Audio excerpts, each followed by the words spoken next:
Bersama kita malam ini sudah banyak sekali tamu yang hadir. Betul sekali Bang Latif, telah hadir bintang tamu yang istimewa. Pertama kami perkenalkan Bapak Mas Duki Baidlawi, Ketua Bidang Komunikasi MUI. Selamat malam Pak.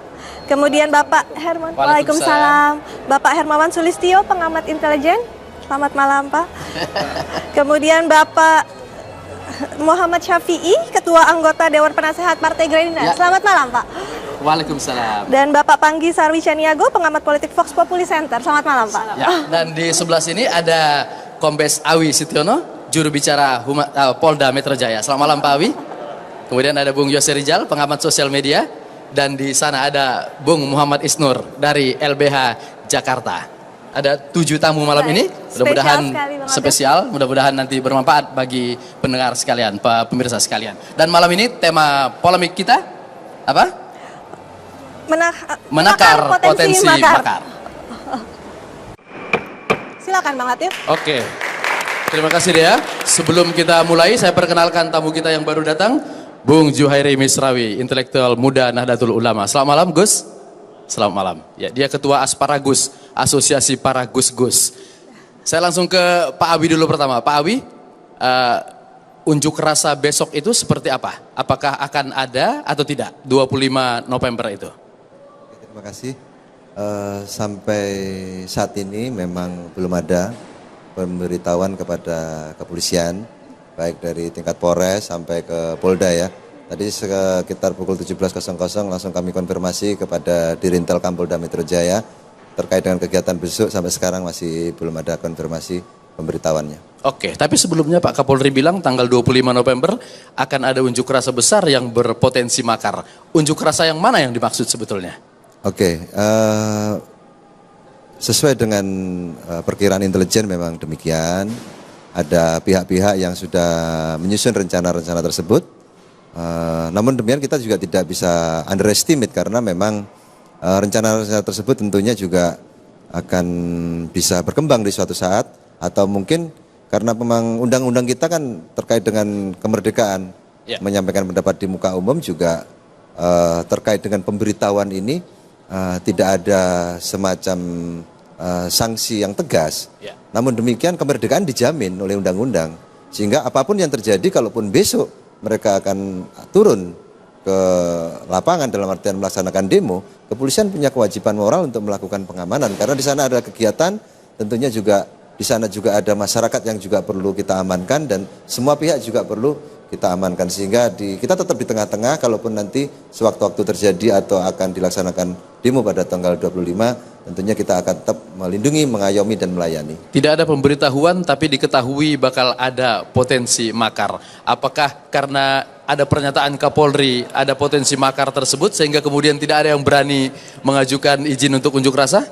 Bisa jadi demikian, karena memang saya pikir beliau dengan menyampaikan potensi makar itu tentunya juga bukan omong kosong. Tentunya beliau juga punya perangkat-perangkat yang bisa mengukur itu. Informasi-informasi intelijen tentunya juga bisa dipertanggungjawabkan.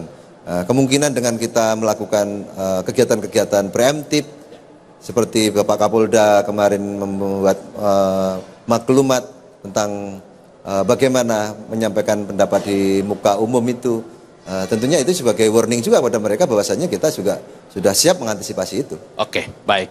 Saya ke Pak Syafi'i. Pak Syafi'i, apakah satu hal yang wajar belum ada potensi unjuk rasa sekalipun sudah disebut sebagai berpotensi makar? Ya, terima kasih. Saya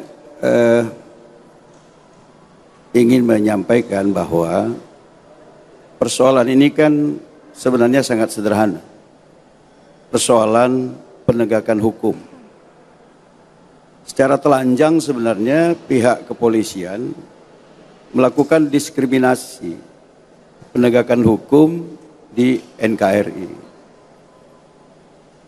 Contohnya sangat jelas, apa yang dilakukan Ahok sudah terbukti penistaan agama, melanggar pasal 156A KUHP. Oke. Sebelum ini ada puluhan yang melakukan itu. Yang tercatat oleh saya misalnya Mbak Permadi pernah dituduh melakukan penistaan. Ini sebelum tersangka udah ditahan. Lia Eden sebelum tersangka udah ditahan. Sugiyarni di Bali, sebelum tersangka udah ditahan. Arswendo Atmowiloto, sebelum tersangka udah ditahan. Oke. Sementara ini dengan gelar perkara yang kualitasnya mungkin lebih tinggi karena dilakukan secara terbuka, Baik. Ahok ditetapkan sebagai tersangka, tapi kemudian tidak ada penahanan. Artinya tuntutan masyarakat Indonesia yang cinta kepada penegakan hukum agar hukum ditegakkan itu belum terlaksana. Sebenarnya itu sebuah hal yang wajar kalau kemudian ada rencana melakukan unjuk rasa lagi. Karena itu memang dilindungi oleh undang-undang. Ya. Untuk apa? Untuk penegakan hukum. Baik. Lalu kemudian belum ada tanda-tanda yang cukup signifikan. Ujuk-ujuk kemudian Kapolri mengatakan ini akan ada upaya makar. Makar itu kan kita tahu dalam kitab undang-undang hukum pidana ada 3 macam. Kalau pasal 104 KUHP itu makar untuk membunuh, Oke. merampas kemerdekaan atau membuat kepala negara dan wakil kepala negara tidak bisa melaksanakan tugasnya.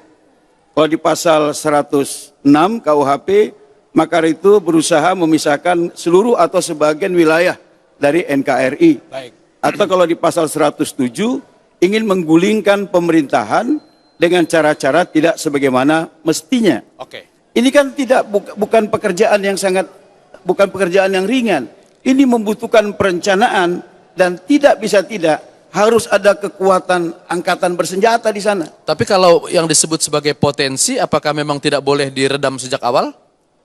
Kalau itu merupakan potensi, memang itulah tugas kepolisian. Artinya jangan kemudian mengeluarkan statement, yang statement itu tadi kita tangkap dari pernyataan Pak dari pihak kepolisian, membuat orang nggak berani menggunakan hak konstitusinya. Oke. Ya kan begitu?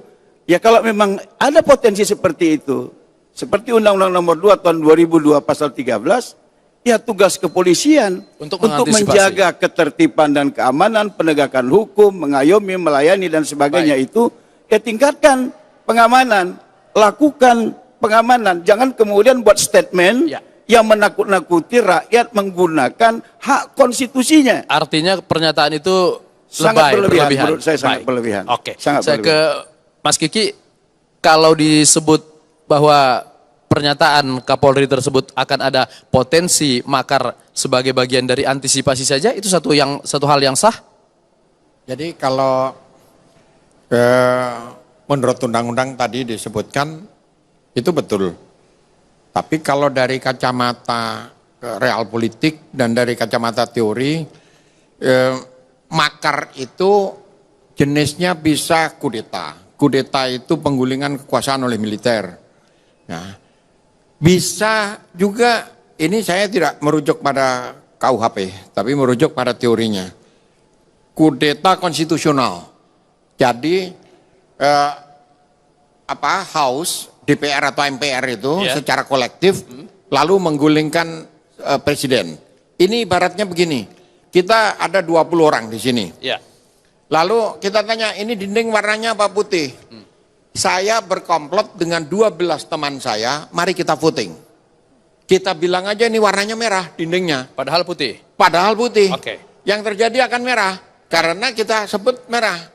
Dan itulah penggulingan secara konstitusional, tapi tidak wajar, tidak alamiah. Dan itu masuk dalam kategori makar juga? Ya, karena apa? Ini tidak alamiah. Tidak alamiah itu melalui pemilu, volunteer general, kemudian lalu membentuk pemerintahan, dan pemerintahan itu ada akuntabilitasnya yang diberlakukan. Kecuali pimpinan negara itu melakukan tindak pidana, korupsi, melakukan pembunuhan terhadap rakyatnya dan seterusnya. Dan itu impeachment, bukan kategori makar kalau begitu? Impeachment, Oke. ya impeachment. Nah, yang ketiga tekanan massa. Oke. Publik, tekanan massa itu kalau ukuran ini yang kita pakai tahun 98 itu makar. Saya harusnya ditangkap gitu. Saya ikut demo. Menduduki gedung DPR? Menduduki gedung Enggak, DPR? itu yang udah ikut-ikutan itu yang dudukin gedung DPR itu.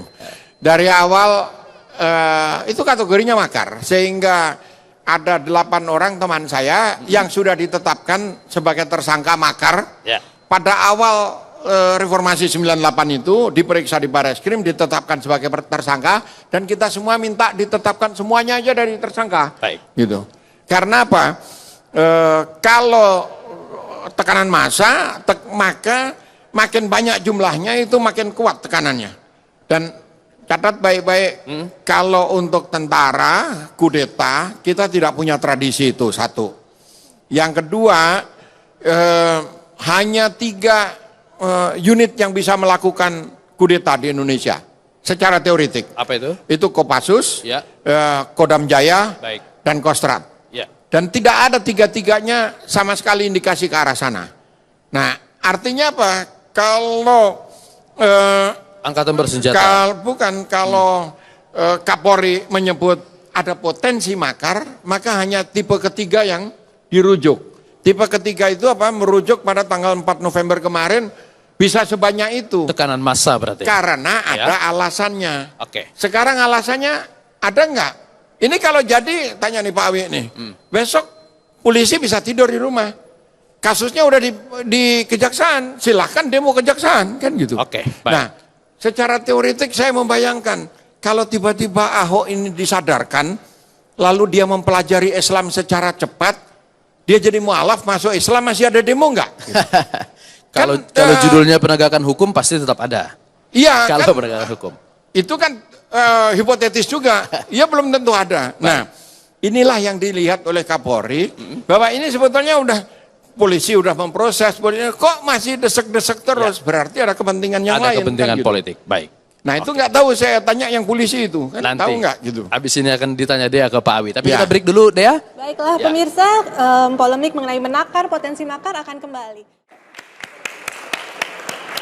Langsung saja Dea. Baiklah, Pak Muhammad Isnur, dengan dikategorikan makar, apakah menurut saudara penggolongan makar ini adalah upaya untuk menghambat terjadinya unjuk rasa, sehingga hak untuk berunjuk rasa kemudian terhalang? Udah. Yang pertama, kalau berkaca dari ceritanya Prof. Kiki tadi, kata makar ini sering jadi dipakai menjadi karet dalam sejarahnya. Dan kalau kita lihat di KUHP sendiri, kata makar ini nggak ada definisinya. Jadi makar itu apa, definisinya nggak ada. Dan dalam sejarahnya, KUHP itu kan nggak ada terjemahan resmi pemerintah Indonesia. Jadi KUHP di mana itu terjemahannya Prof. Mulyatno, terjemahannya siapa gitu. Kalau kita lihat bahasa awalnya di Belanda, itu onslaught namanya. Dalam bahasa Inggrisnya violent attack. Jadi kata makar ini definisinya kalau aslinya violent attack, serangan yang keras. Jadi kalau sekarang orang cari kata makar di KUHP nggak ada, bukannya KBBI. Di KBBI ada istilah tipu muslihat, membunuh atau menggulingkan pemerintahan yang sah. Nah, pada praktiknya memang selama ini sejarahnya jadi karet. Nah, saya nggak tahu sekarang bagaimana indikator sejauh mana. Apakah sudah ada serangan keras tadi dalam rangka menjatuhkan atau menggulingkan pemerintahan yang sah? Karena selama ini orang cuma ngibarin bendera dikenakan pasal makar. Oke. Boleh kita langsung tanya Pak Awi? Tapi gini Pak, saya sebelum itu saya apresiasi Kapolda yang juga keras bicara menentang soal ujaran kebencian. Ini potensinya luar biasa, disintegrasi bangsa. Hate speech kepada kelompok ras tertentu, kepada berbeda agama, dan itu Jokowi sudah tegas juga. Kebinekaan harus dijaga. Nah, Kapolda sudah tegas dalam ujaran kebencian harus ditindak. Ini kan kita apresiasi. Ada contoh-contoh terbaru dari ujaran kebencian yang ditindak itu? Nah, kita belum tahu, tapi katanya kemarin Ahmad Dhani dipanggil tuh, saya nggak tahu pasal apa dikenakan. Tetapi surat Kapolri soal ujaran kebencian harus diuji. Baik. Sekarang sangat banyak di mana-mana di medsos dan lain-lain. Apakah kepolisian tegas menegakkan hukum yang mereka punya? Oke, kita ke Pak Awi. Pak Awi tadi penjelasannya. Apa makar yang dimaksud oleh Pak Kapolri kemarin? Apakah sudah ada potensi serangan? Apalagi potensi apa? Oslah, oke. Yang keras. Silakan Pak Awi. Oke, kembali kami perlu sampaikan sekali lagi bahwasanya saya kira Bapak Kapolri kan punya instrumen terkait dengan informasi makar tersebut. Perlu diingat bahwasanya Kepolisian Negara Republik Indonesia ini salah satu institusi pemerintah yang terstruktur dari tingkat pusat sampai ke daerah, sampai ke tingkat kelurahan kita punya. Ya, informasi sekecil apapun kita bisa dapatkan di situ, termasuk semua sarana prasarana yang kita miliki. Dari informasi-informasi itu tentunya mengerucutnya kepada fungsi intelijen kita di lapangan, dan secara memang fakta memang kita belum bisa sampaikan karena memang itu berupa informasi intelijen. Tapi kembali lagi, apa kita harus menunggu kejadian baru kita nanti dibilang lagi polisian kecolongan? Karena memang undang-undang kita demikian. Semuanya berdasarkan deliknya delik material. Setelah perbuatan terjadi baru kita bisa tindak. Baik. Itu yang menjadi permasalahan di negeri kita ini. Jadi jangan sampai nanti kita disalahkan lagi. Kita beda dengan Malaysia, kita beda dengan Amerika Serikat. Sehingga orang baru punya niat aja bisa kita tangkap. Kalau instrumen kita tidak bisa menyatakan itu. Tidak bisa berbuat untuk melakukan pencegahan itu. Dan makanya dengan kata-kata Bapak Kapolri, kemudian kita melakukan kegiatan-kegiatan preemptif itu tadi, tentunya ini kita harapkan masyarakat, kita mengingatkan kembali bahwasanya kita punya undang-undang ini loh. Silakan, kita tidak melarang. Jadi tidak ada alasan tadi dibilang bahwasanya Bapak Kapolri menyampaikan rencana makar itu untuk menghambat demo, tidak ada. Kita pun sudah sampaikan di maklumat juga bahwasanya menyampaikan kemerdekaan, menyampaikan pendapat di muka umum itu dijamin oleh undang-undang, dan kita akan amankan. Walaupun tidak memberikan pemberitahuan saja kita aman, kan kita hadir. Karena di sana banyak kepentingan, jangan sampai terjadi hal yang tidak diinginkan. Jangan sampai kehadiran negara tidak ada di sana. Kita akan amankan. Jadi bagian dari antisipasi Pak Awi ya. Oke, saya ke Cak Dowi dulu. Kemarin unjuk rasa 411 orang dasarnya adalah karena ada fatwa dari MUI yang menyebutkan bahwa itu adalah penodaan agama. Sikap MUI sendiri kepada unjuk rasa setelah 411 itu dan setelah penetapan Ahok sebagai tersangka seperti apa? Ya, terima kasih. Kami dari MUI itu saat ini sedang melakukan rapat kerja nasional ya di Ancol. Dan sangat serius menyikapi pernyataan Kapolri bahwa ada potensi makar dalam rencana demo tanggal 2 Desember ya. Gitu ya. Oleh karena itu bahkan kami di Rakernas MUI itu membentuk semacam komisi khusus untuk melihat suasananya seperti apa gitu kan. Karena kami MUI memandang pernyataan Kapolri, saya kira bukan sembarang pernyataan. Ada latar belakang seperti tadi sudah dijelaskan oleh teman dari Kapolda ya, dari Polda, bahwa ada berbagai latar belakang yang menyebabkan kenapa pernyataan itu muncul. Itulah sebabnya kami bahkan malam ini akan diumumkan, salah satu yang akan diumumkan oleh Majelis Ulama Indonesia itu adalah bahwa makar itu tidak boleh. Dan itu adalah sebuah perbuatan yang melanggar hukum. Bahwa kekuasaan itu harus berjalan secara konstitusional dan nggak boleh diganggu di tengah jalan. Itu asumsinya bahwa memang MUI melihat ada konstelasi yang memungkinkan Kapolri memberikan pernyataan seperti itu. Bahkan Majelis Ulama Indonesia juga memanggil jaringan-jaringan yang terkait dengan organisasi keagamaan. Karena di MUI itu adalah sebuah organisasi yang membawahi berbagai organisasi-organisasi yang lain. Termasuk kami memanggil Habib Rizik, gitu kan, agar jangan sampai terjadi makar itu.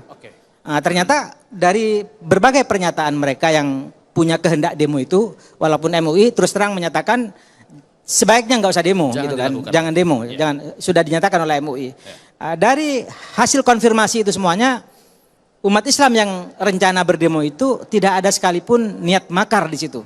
Berarti MUI berkesimpulan kalau umat Islam tidak ada niat makar, berarti ada sebuah konstelasi yang berkembang yang mungkin terjadi makar. Disitulah yang kemudian kami sikapi agar jangan terjadi makar. Itu adalah bagian dari kesimpulan dari rekomendasi Majelis Ulama Indonesia. Artinya kalau mau unjuk rasa ya asal sesuai dengan konstitusi, tidak ada niatan makar. Apakah MUI menganjurkan atau tidak melarang? MUI tidak punya hak untuk melarang, ya karena memang tadi sudah dinyatakan bahwa ini adalah negara demokrasi. Yang namanya negara demokrasi itu menyatakan pendapat itu sah secara hukum dan itu tidak boleh dilarang oleh siapapun.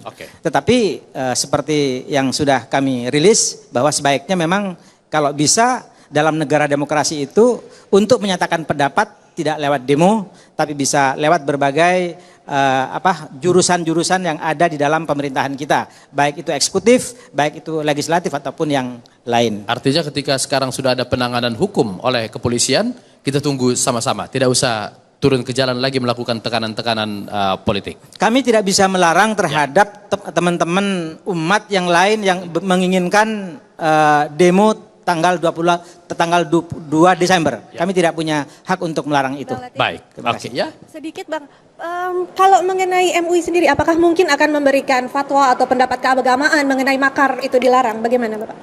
Kalau itu sudah jelas bahwa makar itu adalah bagian dari bugot kalau dalam hukum fikih. Bugot itu artinya dia adalah sama dengan pemberontak. Pemberontak itu ya harus dihukum ya sekeras-kerasnya sesuai dengan konstitusi yang ada di Indonesia. Hukum sekeras-kerasnya itu seperti apa gitu. Artinya MUI akan mengeluarkan fatwa atau pendapat keagamaan apapun bentuknya? Tidak perlu fatwa karena sebelumnya juga sudah jelas semuanya itu. Sudah. Baik. Sudah pasti semuanya tidak menghendaki itu. Negara kita ingin berjalan secara baik. Pemerintahan ini juga bisa berjalan secara baik. Sampai akhirnya nanti diakhiri dengan pemilu, apakah ada pemilihan lagi, Pak Jokowi terpilih lagi atau yang baru. Saya kira mekanisme demokrasi itu berjalanlah secara baik. Kita pilih jalan demokrasi. Gusmis mau saya tanya apa dia yang nanya? Terserah aja, oke baik saya aja yang tanya kalau gitu. Gus, NU tidak mengendorse demo, sama seperti waktu 4.11 juga 25.11 dan 2.12. Kalau kita melihat sikap dari dua ormas besar ya, NU dan Muhammadiyah, yang cerminan dari Indonesia yang toleran, yang damai dan moderat, sudah menegaskan tidak ada alasan lagi untuk turun ke jalan tanggal 2 Desember. Karena kalau turun ke jalan maka mafasidnya atau bahasa MUI mudaratnya itu lebih besar daripada manfaatnya. Kenapa? Karena tuntutan yang diminta ya untuk ditetapkan sebagai tersangka dan proses hukum sedang berjalan sekarang, bahkan pemberkasan minggu depan sudah selesai dilimpahkan ke kejaksaan. Tapi poinnya adalah marilah kita bersama-sama menjaga Pancasila, Undang-Undang 45, NKRI dan Bhinneka Tunggal Ika. Kedua, terkait dengan potensi makar tadi itu, NU secara jelas sudah menggarisbawahi agar pemerintah berhati-hati terhadap infiltrasi kelompok-kelompok ekstremis ISIS, bahkan sangat jelas ISIS. Kalau kita lihat misalnya dalam demo-demo sebelumnya, jelas sekali itu. Kelompok yang turun itu ada yang membawa bendera ISIS, lalu kemudian ada kelompok yang secara terang-terangan menolak Pancasila, menolak demokrasi. Lalu kemudian ada kelompok yang selama ini berperan dalam tindakan-tindakan kekerasan. Ya kan? Lalu kemudian ada kelompok-kelompok yang sejak awal memang tidak suka atau mempunyai intensi politis terhadap pemerintahan yang ada sekarang. Jadi oleh karena itu memang sikap yang diambil pihak kepolisian itu benar. Negara tidak boleh kalah terhadap kelompok-kelompok ekstremis. Dan saya mengatakan Indonesia tidak bisa menjadi Syria dan Irak. Indonesia kalau kata kiai-kiai NU itu adalah Darussalam. Pada tahun 1935 ulama-ulama itu sudah mengatakan Indonesia itu Darussalam, negara damai, bukan Darul Islam, bukan negara Islam. Jadi Darussalam ini, negara damai ini harus kita jaga bersama-sama. Marilah kita kawal proses hukum, katakan salah kalau itu salah, katakan benar kalau itu benar. Dan proses ini sedang berlanjut, tetapi ada kepentingan yang lebih besar menjaga negara kesatuan Republik Indonesia. Dan yang terakhir adalah bahwa Indonesia sedang menjadi tolak ukur dunia wajah Islam yang toleran, yang moderat ini. Marilah kita jaga momentum ini, jangan sampai kemudian dunia kehilangan harapan. Kalau tidak ada Indonesia yang menjaga wajah Islam yang toleran ini, lalu kemana mereka akan melihat kiblat Islam yang toleran itu? Baik, oke. Bung Pangi, ketika ada pernyataan makar, kemudian juga muncul maklumat, apakah Anda melihat bahwa ini adalah bagian dari antisipasi keamanan atau secara politik melindungi, katakanlah melindungi tindakan-tindakan atau permintaan kepada Pak Ahok untuk lebih lanjut, lebih daripada tersangka? Ya, saya untuk sebelum memulai, kalau kita melihat bentangan empiris perjalanan bangsa kita, setelah ada catatan saya, yang pertama, setelah reformasi, ini rezim yang paling gaduh itu adalah rezim sekarang. Dan setiap kali menyampaikan statement baru, itu justru memunculkan kegaduhan baru. Dan suasana yang tidak kondusif, semakin tidak nyaman. Nah, persoalan seperti ini. Yang kedua, kalau saya mencermati dengan bentangan kasus seperti ini, persoalannya sangat sepele ini. Apa sebenarnya masalahnya? Masalahnya sangat sepele sekali. Tetapi sebelum menuju ke situ, ini saya ingin menggambarkan bagaimana kita mengambil peristiwa masa lalu. Dan itu juga terjadi kudeta pada tahun 1965, 30 September itu jangan lupa. Dan 98 itu adalah kudeta juga. Nah, sekarang kemudian disebut ini kudeta dan makar. Kalau kita melihat sejarah di luar sana, kalau kita melihat bentangan negara-negara lain, seperti Turki, dia kudeta tetapi tidak mendapat dukungan rakyatnya. Ketika kita menyaksikan waktu itu semua masyarakatnya turun ke rakyat karena pemimpinnya dicintai oleh rakyatnya. Jadi kenapa kemudian presiden takut gitu? Yang kedua, kita pernah Mesir juga kita lihat kondisinya. Dan itu sukses. Yang melakukan kudeta itu adalah militer. Nggak ada cerita tuh rakyat yang melakukan kudeta. Kenapa? Karena rakyat tidak punya senjata. Dan begitu juga kalau kita lihat Thailand misalnya. Kudeta itu juga didukung oleh militer. Dan itu ada permainan mata antara sipil dengan militer. Dan selama tidak ada persekongkolan jahat antara sipil dengan militer, tidak akan ada. Maka saya katakan ini terlalu subuh, terlalu dini. Dan ini prematur. Artinya kesimpulan yang melompat. Dan ketika ditanya sama Kapolri, dibilang ini searching saja di Google. Ini gimana Google searchingnya? Nah, itu catatan saya kedua. Yang ketiga, kalau kita melihat era rezimnya Soeharto, itu kita nggak boleh lupa sejarah. Waktu itu yang disebut dengan political religion, ideologi yang disucikan, yaitu adalah Pancasila. Maaf, bukan agama yang disucikan, tetapi Pancasilanya yang disucikan. Kenapa waktu itu? Karena ketika ada orang yang demo, ada yang menyampaikan orasi, ada orang yang menyampaikan kritik, kemudian dikatakan, Anda ini anti Pancasila, Anda ini PKI, Anda ini anti pembangunan. Apakah pada saat ini ada seperti itu? Waktu itu diberikan stempel anti Pancasila, malam itu Anda hilang. Dikejar oleh Petrus dan itu tembok bisa bicara semua. Dan itu sudah selesai, ya sudahlah. Kita paham kondisi seperti itu. Nah, sekarang ada sinyal alarm, orang mau orasi, orang mau demo, dibilang anti kebenekaan, logika gimana? Yang minta keadilan dibilang anti NKRI dan dibilang dituduh lagi sangat sadis lagi adalah makar. Nah, sementara kalau kita melihat peristiwa-peristiwa masa lalu, itu yang terjadi dan akhirnya orang pada waktu itu anti Pancasila semua. Kita jangan lupa kita waktu itu orang anti Pancasila betul. Dan setelah 98 itu kita kembali mengingatkan P4 itu dihapus ya, nggak dilanjutkan. Dan itu adalah kisah masa lalu kita dan sekarang Pancasila kita yakin kita jadikan dia sebagai trayek kebangsaan kita, menjaga kebenekaan dan keberagaman kita. Itu catatan saya yang kemudian kalau ini tidak terbukti makar, maka ada dugaan saya. Ini adalah saya orang ilmu politik, saya menggunakan pendekatan ilmu politik. Ada Lucas Stephen itu mengatakan ada 3 pendekatan. Pertama, mereka bisa mengambil sebuah keputusan. Kemudian yang kedua, bagaimana membuat agenda baru. Yang ketiga, bagaimana kemudian melakukan kamuflase, membuat preferensi politik baru dan membuat isu baru yang kemudian kita terjebak pada kesadaran palsu itu semua. Dan isunya kemakar. Nah, ini makar atau makan gitu. Karena presiden kita sering makan di istana. Nah, itu ditampilkan. Nah, artinya kita bicara makar, tetapi saya kira Polri juga jadi catatan saya sama TNI. Ini nggak boleh berselancar pada opini-opini publik. Karena tugas mereka adalah melayani masyarakat, melindungi masyarakat ini. Kalau kemudian ini dikit-dikit dibredel, dikit-dikit dilarang, ini kita kembali lagi feodal ini. Rezim feodal itu jelas. Ketika pergantian dari demokrasi itu Aristoteles sangat panjang perjalanan bagaimana pergantian dari feodal ke demokrasi. Berganti waktu itu presiden selalu benar. Raja tidak boleh dikritik. Raja dibatasi. Apa yang disampaikan raja adalah perkataan Tuhan. Mengkritik raja, mengkritik Tuhan. Kemudian muncul nilai-nilai baru, yaitu nilai-nilai feodalisme. Ada tanda-tanda pada saat ini seperti itu? Kemudian terjadilah muncul nilai-nilai baru dalam pendekatan perspektif politik yang disebut dengan demokrasi, menggantikan nilai-nilai lama yang disebut dengan feodalisme. Kalau kemudian presidennya dikit-dikit anti kritik, kemudian paranoid, sensitif sekali, ini sudah feodal. Makanya saya katakan hati-hati dengan mengolah negara kita ini. Kita ini hidup luar biasa berbangsa dan bernegara. Apakah SBY tidak pernah di demo? Tiap hari di demo. Bahkan saya masih ingat, kita masih ingat memori kita. Bagaimana si Buya itu, ya kan? Di Bundaran HI. Terus terang ini apanya adanya? Kita fakta loh. Bagaimana ada si Buya di Bundaran HI, tidak ada istilah makar muncul dari Bapak Presiden SBY waktu itu. Tidak ada istilah. Apakah Anda mau bilang bahwa sebenarnya pernyataan Kapolri itu tiap hari SBY itu dibawakan keranda mayat.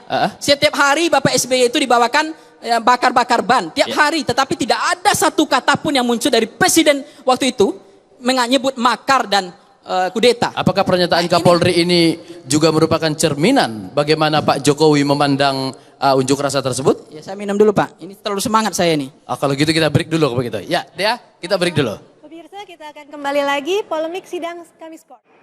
Bang Yose. Langsung saja Bang Yose. Pak Kapolri menyatakan mendapatkan berita sumber informasi dari Google, katanya begitu. Bagaimana menurut Bapak? Apakah itu hal candaan saja? Apakah memang ramai di sosial media mengenai hal ini? Kalau mengenai maksud Pak Kapolri mungkin Pak Awi yang bisa menjawab. Cuman yang jelas begini, kalau kita lihat di sosial media, memang percakapan-percakapan keyword-keyword menggulingkan pemerintah, mengganti rezim, dan lain-lain itu jamak kita temukan sekarang setiap hari. Dan itu juga banyak dikeluarkan oleh akun-akun yang memang ketika demo itu ada di lapangan. Jadi ya saya... Akun resmi? Betul. Oke. Jadi mungkin bisa, itu salah satu juga sebagai informasi kan, intelijen. Nah kemudian yang kedua, di sosial media juga seperti misalkan ada isu Rashmani misalkan. Itu kan isu yang sangat berkembang di media sosial. Dan juga banyak diviralkan oleh akun-akun asli. Tujuannya apa ya? Jelas-jelas di situ bahwa bilang ingin menggoyangkan ekonomi negara. Nah itu kan juga sebagai salah satu indikator gitu. Nah kalau kita lihat kasusnya kemarin, contohnya misalkan kayak pilkada Pilpres di United States, itu data-data menunjukkan bahwa ternyata berita-berita yang sifatnya hoax disebarkan oleh sumber-sumber yang tidak kredibel, itu tingkat penyebarannya itu jauh lebih tinggi daripada berita-berita yang berasal dari memang media-media yang mainstream. Nah ini kita lihat juga terjadi di Indonesia. Jadi polarisasi ini semakin dalam. Artinya sekarang itu orang bukan mencari kebenaran lagi seolah-olah, tapi mereka mencari data dan informasi yang memang mengkonfirmasi keyakinannya. Dan ini yang memang kita harapkan bahwa pemerintah, polisi dan lembaga-lembaga terkait lainnya memang bisa tegas juga di media sosial. Karena sekarang ini kelihatannya ada perbedaan, ini bukan masalah kebebasan atau lain-lain. Kebebasan itu kan selama kita tidak melanggar kebebasan orang lain kan. Ini bukan masalah lagi mengenai hak asasi dan lain-lain. Tapi memang hate speech, ujaran kebencian, kata-kata yang sangat tidak pantas dikeluarkan. Itu setiap hari memang kita lihat terjadi di media sosial. Jadi orang seolah-olah punya double standar etika ketika di dunia nyata mereka tahu caci maki nggak boleh, fitnah nggak boleh, tapi di media sosial itu dilakukan. Nah ini memang menjadi tugas pemerintah untuk juga hadir di media sosial. Karena di Amerika sendiri, Facebook, Twitter pun banyak melakukan penutupan akun yang mereka anggap itu menyebarkan hate speech. Dan ini sekarang media sosial ini benar-benar dijadikan kendaraan buat kelompok-kelompok yang ingin menyebarkan hal-hal yang sifatnya provokatif, mengajak kepada kebencian dan lain sebagainya. Oke, saya ke Mas Isnur sebentar. Apakah ujaran kebencian ketika kemudian sudah mulai mengganggu keutuhan bernegara itu memang boleh di stop di media sosial? Di undang-undang dan kemudian di peraturan Kapolri itu dijelaskan unsur-unsurnya. Unsur-unsur sejauh mana dia bisa dipakai dengan hukum pidana. Nah ini yang kemudian pendekatan yang mungkin bisa dipakai karena sudah ada instrumennya. Sudah ada peraturan Kapolri-nya. Dan sudah ada kemudian turunan-turunan ke bawahnya. Tinggal dipakai, tinggal diuji sejauh mana kemudian tegas apa tidak. Kalau kemudian itu dibiarkan, itu istilahnya udahlah itu cuma sekilas saja nanti juga hilang gitu. Maka makin lama makin meningkat jadi propaganda. Propaganda yang mengancam dengan upaya serangan-serangan. Yang kami dapatkan misalnya kemarin sudah pada levelnya propaganda. Bunuh kelompok A, serang kelompok B gitu. Itu kalau kita ambil contoh ya, beberapa contoh genosida misal di Rwanda, itu propaganda disiarkan oleh radio, bunuh kelompok A, bunuh kelompok B, kemudian ini menjadi nyata, menjadi terwujud, itu makin bahaya. Nah, seharusnya sejak awal ketika itu diucapkan, propaganda misalnya kebencian, propaganda perang, propaganda untuk pembunuhan arah kepada misalnya ras, pada agama tertentu, itu sudah harus di stop sejak awal. Dan instrumen sudah ada. Ya, hate speech itu tidak harus berdampak kepada perbuatan yang konkret. Sejauh ucapan diucapkan dan dia sudah memenuhi unsur, bisa dikenakan pasal-pasal pidana. Baik, oke. Pak Syafi'i, kalau potensi saja, tapi kemudian ternyata bisa dampaknya nanti, polisi boleh dong mengantisipasi seperti yang sekarang sedang dilakukan oleh Kapolri itu? Ya, saya kira perubahan sosial itu kan begitu cepat ya. Karena itu dalam pemerintahan yang modern, janganlah cuman berpikir curiga, kemudian bagaimana menghukum orang. Kita ini cenderung semua yang dilakukan itu adalah sebanyak-banyaknya menghukum warga negara Indonesia. Sehingga semua lapas dan rutan ini over capacity. Ya, sama dengan yang dilakukan oleh aparat penegak hukum hari ini, senangnya cuma OTT. Padahal sebenarnya itu bisa dihindarkan, bisa dicegah. Tapi memang keinginan untuk menghukum aja. Kalau bisa didorong-dorong supaya bisa memenuhi kriteria untuk OTT. Seperti itu. Nah, kalau kemudian ujaran kebencian sudah sedemikian masif, tentu ada upaya yang bisa dilakukan secara teknologi bagaimana mengatasi ini. Tapi yang paling signifikan adalah bagaimana performa pemerintahan itu semakin baik. Karena pasti ujaran-ujaran kebencian itu berawal dari ketidakpuasan, berawal dari perasaan dimarginalkan, dan lain sebagainya. Dan kalau kemudian pemerintah kita memperbaiki performa, saya kira ini juga bisa kemudian dia terhindar. Jangan kemudian kita berupaya bagaimana hukumnya, kalau bisa ada niat saja sudah ditahan segala macam. Kalau dengan ujaran kebencian sudah ditahan, Kapolda sudah ditangkap ini sekarang. Kenapa Pak? Karena Kapolda dia bilang, itu pukul, itu anak HMI itu, pukul. Itu udah masuk ke mass media semua. Saya punya rekamannya. Tapi apakah kita mesti nangkap Kapolda? Masih banyak tugas yang harus dia kerjakan. Maka yang harus diperbaiki adalah performa dari pemerintahan itu sendiri. Saya kira itu. Iya. Prof, sebagai tukang demo, kalau kita memberitahu anak kecil, ini jangan disentuh ini, meledak nanti, gitu. Disentuh kan, itu satu. Jadi yang dilakukan Kapolri seperti ngasih tahu anak-anak, ada makar loh, supaya yang punya niat nggak jadi, gitu. Salah nggak? Yang ya nggak salah kalau menurut saya. Kenapa? Orang sekian ribu pasti kepentingannya banyak lah. Emang bayar pakai daun, makannya kita pakai daun. Ini sekian puluh ribu, sekian ratus ribu, terus makan pakai daun. Enggak. Jadi, terus apa yang bayari? Ya ada yang bayar sendiri, ada yang numpang bayar temennya, ada yang numpang mobil temennya, karena mobil temennya Hammer gitu. Karena mobil temennya Pajero, jadi numpang mobil, kan bisa aja. Nah, potensi ini yang dilihat oleh Kapolri gitu. Jadi kalau menurut saya, cuman karena yang ngomong Kapolri, coba yang ngomong saya, wah, awas ada makar loh ini, enggak potensi makar, enggak ada dampaknya kok gitu. Ya.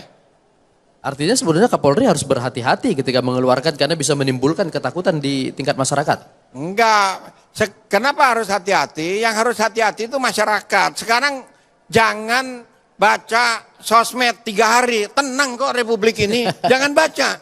Jangan, semua masyarakat Indonesia diimbau, katanya Google melarang itu. Selama seminggu jangan buka sosmed. Ya. Enggak, Republik ini tenang kok, enggak ada apa-apa itu. Apa betul begitu? Memang dunia Indonesia ini digerakkan oleh percakapan-percakapan di sosial media? Kasihan nanti yang jualan online Bang, nggak ada yang beli nanti. Tapi kalau orang nggak baca sosmed, dia nggak ada kerjaan nanti kan gitu. Nggak ada. Jadi matiin aja. Jadi memang ini kan sosmed ini kan sesuatu yang baru ya. Kalau dulu orang bicara media-media TV, koran itu kan ada literasinya, wartawan dan lain sebagainya. Sekarang orang masuk ke sosmed, semua orang follower banyak bisa merasa jadi media. Nah, apa itu? Orang pintar baru. Orang pintar baru. Bukan OKB lagi ya. Nah, jadi nggak ada literasinya. Terus kemudian, ya saya merasa juga melihat terjadi pembiaran dalam jangka waktu yang cukup lama. Ketika etika-etika yang memang berlaku di hukum yang berlaku di dunia nyata itu dilanggar di media sosial dibiarkan. Nah, ketika sekarang lagi mau ditegakkan, seolah-olah jadi sesuatu yang aneh. Padahal sekarang sudah sangat masif sekali dan jangan salah, banyak yang merasa terganggu. Media sosial ini kan niat awalnya orang bermedia sosial untuk silaturahmi. Namanya sosial. Betul. Ya? Sekarang yang dilihat tiap hari berantem aja kan. Ada Ahok, ada non Ahok, sekarang ada Makar dan lain-lain kan jadi banyak yang sebel melihat media sosial sekarang. Kemudian udah jelas-jelas data juga menunjukkan bahwa ketika terjadi perdebatan nggak ada tuh yang kemudian berubah pendapatnya. Ya. Artinya apa ya, orang sebetulnya udah yakin aja dengan pendapatnya masing-masing. Nah, ini yang memang harus diluruskan lagi. Dan memang pemerintah punya kewajiban untuk berperan mengatur ini. Tentunya bekerja sama dengan pemilik platform media sosial itu kan, Facebook, Twitter, dan lain-lain. Mungkin juga bisa dimasukkan juga ke kurikulum sekolah. Karena ini kan anak-anak tiba-tiba masuk media sosial, mereka ngeliat, oh orang bebas banget maki-maki kan. Mereka niru maki-maki. Dan gak ada yang ngajarin gitu. Nah jadi memang perlu upaya yang menyeluruh agar media sosial ini dibalikkan lagi ke fungsi awalnya sebagai penyambung silaturahmi justru bukan sebagai pemutus silaturahmi gitu. Gus, kalau saya lihat ya itu keluar, artinya media sosial sebagai sarana untuk penyampaian pesan. Yang terjadi ini sebaliknya, untuk menerima pesan dan apa yang ditulis, apapun yang ditulis itu dianggap benar. Prima facie, jadi secara di depan itu dianggap benar. Karena tidak ada literasi tadi itu. Karena tidak ada literasi. Oke, Cadawi gimana? Saya kira ya, media sosial itu kan memang satu sistem informasi baru yang sangat signifikan ya. Kalau lihat data sekarang itu ada istilahnya itu ada digital native yang makin besar ya dibanding misalnya yang digital immigration. Jadi kalau kayak Mas Kiki kita ini kan semuanya itu orang yang bermigrasi dari cetak ya menjadi penikmat media sosial. Tapi yang native asli sekarang makin besar. Dan sekarang saya kira kekuatan media sosial itu sudah mengalahkan media mainstream. Dan itulah sebenarnya tantangan buat pihak keamanan ya, buat polisi.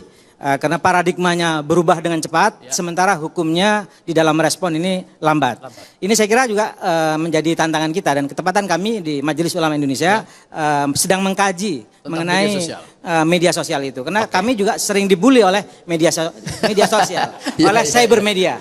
Juga sering dibully itu. Jadi kami melakukan kajian itu. Oke. Nah, oke. Kenapa Gus? Kita belajar dari kasus Tanjung Balai, di mana itu dimulai dari Facebook. Ajakan dari Facebook dan kemudian terbakar itu. Itu menjadi pelajaran penting. Nah oleh karena itu saya kira memang pemerintah perlu memainkan atau saya sebut mainstreaming. Memainstreamkan, mengarus utamakan pikiran-pikiran sehat, pikiran-pikiran cerdas. Makanya saya misalnya di Twitter itu selalu mengampanyekan situs nu.orid. Ya situsnya NU, karena itu rujukannya jelas, ulamanya jelas, pandangan-pandangannya sangat Indonesianis, sangat nasionalis, dan juga sangat sejalan dengan Islam yang moderat. Nah saya kira MUI juga harus bekerja keras, menampilkan pandangan-pandangan yang menyejukkan kepada publik. Nah ini yang sekarang kita tunggu, ya, karena saya ingat Gus Dur mengatakan salah satu kekuatan Indonesia adalah pada masyarakat sipil, pada civil society. Nah, NU, Muhammadiyah, Al-Wasliyah, Sarekat Islam, dan kelompok-kelompok yang lain ini perlu menyuarakan pikiran-pikiran sehat, pikiran-pikiran cerdas dan mencerahkan. Jangan sampai kemudian kelompok-kelompok yang baru kemarin lah gitu, belum punya pengabdian pada negara, lalu memonopoli ruang publik melalui media sosial. Jadi saya kira memang perlu ada kolaborasi antara pemerintah dengan kelompok masyarakat sipil yang sudah teruji mempunyai dedikasi, kecintaan kepada negara dan terus mengusung proses-proses pembangunan dan sekarang alhamdulillah tentu saja MUI, kemudian NU, Muhammadiyah, Al-Wasliyah, Sarekat Islam dan lain-lain sudah saling bahu membahu. Jadi sekarang bagaimana tokoh-tokoh sentral yang selama ini betul-betul dijadikan rujukan pandangannya oleh umat tampil ke permukaan. Jangan sampai kalah dengan yang mohon maaf orang kita nggak tahu juntrungannya dari mana tapi kemudian menyampaikan di media sosial. Persis. Oke, baik. Dea? Baiklah, polemik kita skor sejenak Bang Latif. Silakan Bang Latif. Ini Pak Safi'i dari break tadi udah megang mic. Apa Pak? Terima kasih. Perbedaan pendapat tentang sosmed dan media mainstream ini saya kira menjadi tidak adil saya kira tadi arah diskusinya. Karena semua orang tahu. Beberapa media mainstream yang hari ini menguasai publik di Republik ini, itu justru pemberitaannya kan sepihak. Jadi justru menguntungkan ada medsos, karena publik punya kesempatan mengekspresikan yang sebenarnya. Sebagai penyeimbang. Sebagai penyeimbang. Kalau kemudian kontennya tadi macam-macam, itu tinggal bagaimana pemerintah memperbaiki performa kinerjanya. Kemudian yang kedua, saya ingin menanggapi antara rencana demo dengan makar. Saya ingin mengatakan itu dua hal yang berbeda. Demo yang 212 dan makar itu potensi makar. Oke. Demo yang dilakukan oleh umat Islam dan terus terang saya ada di dalamnya. Ya. Itu murni bagaimana penegakan hukum di Republik ini tidak diskriminatif. Sebenarnya ini yang muncul di permukaan saja. Kalau yang terjadi harian, diskriminasi penegakan hukum itu bukan rahasia umum lagi. Tapi di puncaknya ini, rakyat kita yang mungkin hari ini diwakili oleh umat Islam yang sejak dulu berpikir bagaimana mengawal nasionalisme Indonesia ini, ingin agar hukum itu kembali ditegakkan secara adil. Tapi kemudian, kalau ada bilang potensi makar, itu silakan ya, tapi jangan dikaitkan dengan demo. Karena kalau dia mengatakan demo ini ada makarnya, itu penistaan sebenarnya. Penistaan terhadap demo. Pada mereka yang berdemo itu. Kalau dibilang tadi yang berdemo itu orang yang baru, siapa sih mereka kok tiba-tiba sudah membuat opini? Yang demo itu kiai, ustadz, habaib, gitu loh. Kemudian dituduh akan ada potensi makar. Makanya saya mengatakan itu berlebihan. Apalagi di antara mereka juga ada mantan TNI, mantan polisi, dan politisi-polisi tua semua. Kenapa? Saya lihat foto-foto itu, ini semua pemain lama yang rumahnya kita bakar dulu tahun 98, ada di situ. Jadi, salah potensi itu, makar itu memang ada? Ya memang ada, karena apa? Mas Sulis. Kalau habaib, kalau ulama, tapi di antara mereka kan banyak juga yang fotonya saya lihat, lah ini 20 tahun yang lalu orang-orang ini yang kita musuhi, kan sekarang turun lagi gitu. Ya. Kita kan lihat fakta ya di lapangan. Ini juga kemarin fakta, ini juga udah fakta. ada provokasi. Bahkan kita mendengar sendiri Kapolri mengatakan jangan tembak, tapi aparat yang lain terus menembaki. Kalau memang ada potensi ke arah itu sudah terjadi. Ini ya umat Islam damai, jangan terpancing, jangan terprovokasi. Itu kalau di gitu lapangan, ya, makar itu urusannya sama kepala negara dan wakil kepala pemerintahan. Jadi yang dirujuk Kapolri adalah penggulingan kekuasaan secara tidak sah, bukan ekses di lapangan. Kalau tadi ditembak-tembak di lapangan, kalau nggak ada tembak-tembakan, kalau nggak ada bentrok, demo itu pawai karnaval 17 Agustus itu. Ya, kalau itu pemahaman Mas ya seperti itu. Tapi kita ingin menunjukkan bahwa demo itu murni untuk mengawal kembali penegakan hukum di NKRI ini. Seperti itu. Jadi kita menjadi tidak enak kalau dikaitkan dengan potensi makar dan sebagainya. Kalau makar itu di pasal 106 KUHP memisahkan sebagian atau keseluruhan wilayah, potensi itu sudah ada. Tapi bukan di Jakarta loh. Di daerah yang lain yang sampai hari ini kita lihat itu agak diam-diamin. Padahal situasi sudah berbahaya. Siapa yang tidak tahu bahwa di negara tetangga sudah menyiapkan kapal induk dengan 25.000 pasukan. Tapi wilayah yang terancam untuk terpisah itu kayaknya diadem-ayemkan saja. Seperti itu loh.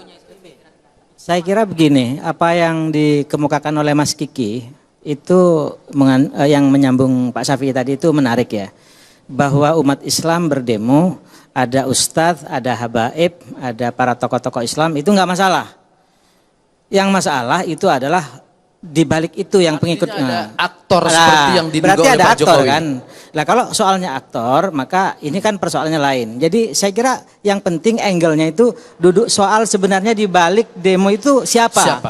Itu yang paling pokok sebenarnya. Baik, saya ke Pak Awi sebentar. Pak Awi, bagaimana kemudian kita memisahkan supaya jelas yang dimaksud makar itu siapa? Apakah orang yang mau berunjuk rasa dengan untuk menuntut penegakan hukum itu yang disebut sebagai makar, atau ini untuk mengantisipasi aktor-aktor tadi masuk? Kembali lagi kita sampaikan bahwasanya Bapak Kapolri Bapak Kapolda dalam maklumatnya juga tidak pernah melarang demo. Ya, sekali lagi demo dijamin oleh undang-undang. Oke. Kemerdekaan menyampaikan pendapat di muka umum dijamin oleh undang-undang. Kemudian eskalasi-eskalasi itu memang secara fisik sangat nampak ya, sangat nampak dalam artian saya sendiri juga sebagai saksi bagaimana proses penegakan hukum, Ya. kemudian proses demo, bagaimana Bapak Kapolda kami harus hilir mudik ke sana ke sini, menjalin silaturahmi, melakukan upaya-upaya preemptif agar tidak terjadi hal-hal yang tidak diinginkan. Misalnya kita kepada pimpinan-pimpinan Ormas Islam. Ormas Islam, kemudian termasuk kepada Imam Besar FPI Habib Rizik, saya saksinya. Ada Bapak Pangdam, ada Bapak Kapolda, ada pejabat-pejabat Kodam. Bagaimana kita menyamakan persepsi apa sih yang akan dilakukan besok, lusa terkait dengan demo tanggal 4 ini. Apa sih tuntutannya? Tuntutannya adalah presiden jangan intervensi. Tuntutannya jangan laksanakan penegakan hukum yang setegak-tegaknya terkait dengan kasus penistaan agama. Kemudian saya datang, saya demo, tolong diterima di istana, kita fasilitasi. Kami fasilitasi Bapak Kapolda, Bapak Pangdam berupaya bagaimana pihak istana bisa menerima. Siapapun yang menerima, yang penting semua peserta demo melihat tujuan kami sudah diterima istana. 5 menit setelah keluar dari istana, kami semua akan bubar. Itu mohon maaf, kami seorang kombes mendengarkan kata-kata itu yang mengatakan adalah seorang ulama besar, saya yakinnya itu pasti ditepati. Tapi pada kenyataannya kan ini bergulir, ternyata tuntutan-tuntutan itu sudah dipenuhi. Masih juga demo. Ternyata yang terjadi lain, berkembang begitu. Minta penangkapan lah, kemudian dan lain-lain sebagainya, minta penahanan. Akhirnya tentunya kita kan negara hukum. Kalau kita memang patuh dan taat kepada hukum, kita sebagai panglimanya saya pikir ya percayakan. Penyidik Kepolisian Negara Republik Indonesia, dalam hal ini ada Barreskrim, ada penyidik-penyidik kami di Polda Metro Jaya yang menuntaskan kasus ini juga. Ya silakan, percayakan. Dan ini kita sudah tegakkan. Tentunya juga kita sama-sama kawal. Bapak Kapolri sudah menyampaikan dalam waktu dekat kita akan segera serahkan ke kejaksaan. Jadi kalau mau demo lagi, apalagi yang mau dituntut lagi? Ya, artinya clear tidak ada larangan demo dari dan fakta-fakta itu sudah terbukti di lapangan. Apa yang sudah disepakati bersama ternyata tidak ada yang ditepati. Baik, begitu. Ya, kita break dulu deh ya. Baiklah Bang Latif, pemirsa polemik akan kembali setelah yang satu ini. Silakan Bang Latif. Ya, langsung Bung Pangi. Apakah Anda melihat bahwa proses pencarian aktor ini yang sulit bagi negara sehingga kemudian mengeluarkan potensi atau tudingan ada potensi makar tersebut? Saya yang pertama bicara tentang aktor. Siapa aktornya? Hari ini jadi abstrak juga. Kemudian bicara dua konteks, memaknai konteks siapa penunggang. Juga nggak clear gitu. Nah kemudian yang ketiga, siapa yang melakukan kudeta? Juga nggak jelas. Kemudian siapa aktor makar ini? Nah jadi saya mengatakan begini. Kalau kemarin itu mau makar sekalian itu, dengan jutaan manusia itu, kita tahu polisi itu hanya 18.000, ya kan? Dikepung dari 7 mata angin. Presidennya kabur lagi kan? Alasannya melihat bandara. Habis itu pulang nggak bisa balik karena jalan. Dan kemudian, kemudian keamanan tidak terjaga. Oke, kita pahami, walaupun istilah itu salah, itu tindakan presiden salah. Karena tidak menemui rakyatnya. Vox populi, vox dei. Yang hadir hari itu adalah rakyatnya. Presiden itu disumpah berdiri di atas semua kepentingan kelompok dan golongan. Dia hadir di sana dalam rangka untuk menyerap aspirasi. Apa yang keinginan masyarakat. Nah kalau ingin kudeta waktu itu, tapi kan nggak ada, umat Islam itu tidak ada seperti itu. Ya kan? Aman-aman saja. Bahkan tidak ada dugaan seperti itu. Tidak ada terjadi kudeta itu. Kalau mau jadi kemarin. Apa sulitnya gitu loh. Rezim Soeharto saja 32 tahun dia berkuasa. Didukung oleh militer yang kuat, intelijen yang kuat. Tidak ada yang bisa membendung kekuatan Soeharto waktu itu. Dan dia latar belakangnya militer. Kalau Presiden Jokowi, maaf, dia bukan militer. Ya. Itu tumbang juga 98. Kenapa? Karena Soeharto merasa paling kuat. Tapi waktu itu kan militer kemudian berbalik. Ya, Artinya kalau ada kemudian bantuan ada yang militer. main mata, misalnya tembak-tembak saja, udah. Itu yang terjadi Semanggi itu. Oke. Karena itulah alasan kemudian dianggap sipil gagal. Masuklah militer. Kemudian militer keluar barak. Ya. Dianggap kegagalan sipil itulah karena kondisi tidak stabil, DPR yang dikejar. Nah hari ini ketua DPR-nya mau diganti Setnov. Oke, baik. Kemudian Prabowo sama Jokowi, Presiden Jokowi nggak ada persoalan. Nah ini terlalu prematur. Saya kira ini terlalu membuat gaduh lagi. Udahlah, Republik kita ini terlalu rumit ini. Tidak ada kabar kebahagiaan, optimisme 2 tahun ini membangun bangsa. Yang ada kisru KPK Polri. Hari ini kisru lagi polemik silang sengkarut yang tidak pernah selesai di Republik. Tidak ada optimisme membangun bangsa kita. Yang disalahkan sekarang medsos. Baik. Medsos itu kita tahu buzzer ya. Ini saya terus terang buzzer, membuli, hater. Itu anak-anak TK, anak SD yang baru sekolah kemarin. Oke, tahan dulu Dan kalau itu gitu ya. juga Kita digunakan dengar. ketika pemilihan presiden. Baik, Cak Dowi, Nah, itu. gimana? Tetap aja pada satu satu pengertian tentang makar yang dikemukakan oleh Bapak Tito Kapolri kita itu. Saya berprinsip tidak ada asap kalau tidak ada api. Baik. Saya berpikir seperti itu. Jadi tidak akan ada asap kalau tidak ada api. Kalau ada asap kan berarti ada api, Ya. gitu kan. Nah, lalu tadi Mas Kiki bilang bahwa sebenarnya siapa apinya? Tadi dia bilang kalau para ustadz, habaib, kiai-kiai besar itu Tidak mengkhawatirkan. Tidak mengkhawatirkan. Yang mengkhawatirkan itu adalah aktor-aktor di balik itu. Ya. Kan berarti kan apinya itu. Nah sekarang persoalannya gimana mendeskripsikan api itu dengan baik. Nah disitulah sebenarnya maka saya ingin tegaskan bahwa janganlah curiga ketika Kapolri menyatakan akan ada makar. Janganlah curiga pada umat Islam. Tetapi curigalah kepada aktor-aktor di balik itu. Saya kira itu yang ingin saya tegaskan. Terima kasih. Apakah Bung Isnur melihat kemudian umat Islam yang berdemo ini justru polisi sayang sama mereka supaya kalian tidak dimanfaatkan, lebih baik kalian tidak berunjuk rasa. Apakah ada kesan seperti itu? Saya tidak bisa menilai ke arah sana, saya tidak berani menilai ke arah sana. Tetapi yang jelas gini, saya apresiasi pendapat Pak Awi tadi, Pak Kombes, bahwa kepolisian tidak melarang aksi. Tapi saya tidak melihat konsistensi pendapat ini.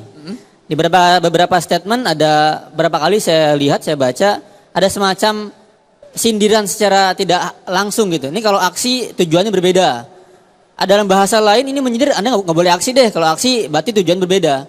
Bagi kami, pertama, hati-hati dalam menyikapi sebuah rencana atau kehendak rakyat. Pertama, aksi betul adalah bagian dari hak konstitusi rakyat. Dan kehati-hatian perlu. Tapi kehati-hatian harus disikapi, jangan kemudian berlebihan menyikapinya. Kita sudah pada tahapan sekarang mencapai kebebasan yang dulu susah kita capai. Jangan kemudian yang dilakukan sekarang karena kemudian ketakutan yang berlebihan. Misalnya unsur-unsurnya belum kuat ke arah sana, menciptakan kebijakan yang membuat mundur ke belakang jauh lebih lama lagi. Itu yang saya khawatirkan. Jangan-jangan kebijakan yang dibuat sekarang, yang tadi menurut beberapa kawan itu berlebihan, membuat langkah demokrasi kita makin mundur. Orang jadi semakin susah aksi. Yang kami alami dalam pendampingan bukan hanya pendampingan berapa, tapi juga misalnya pendampingan buruh, pendampingan mahasiswa, pendampingan yang lain, itu terasa semakin sempit kita melakukan demonstrasi di ruang-ruang publik. Padahal begitu banyak hal yang ingin disikapi oleh masyarakat, tapi makin sempit. Misalnya kejadian buruh yang Oktober 2015 tahun kemarin, pasca maghrib mereka hendak bubar tapi ditangkap, direpresif dan dibawa ke arah pidana. Dan kemudian ternyata hakim di Pengadilan Negeri Jakarta Pusat kemarin hari Selasa yang lalu membebaskan mereka dan menilai tindakan represif oleh aparat berlebihan. Itu yang kami khawatir, jangan-jangan sikap ketakutan jadi berlebihan dan memundurkan demokrasi. Iya. Ini adalah saya katakan ada sinyal peringatan dini bagi kemajuan demokrasi kita. Ini kemunduran demokrasi. Catat, ini penting sekali terkait dengan tadi medsos, saya sepakat. Bagaimana ini tetapi ini kekuasaan rezim ini kita jaga sampai 2019.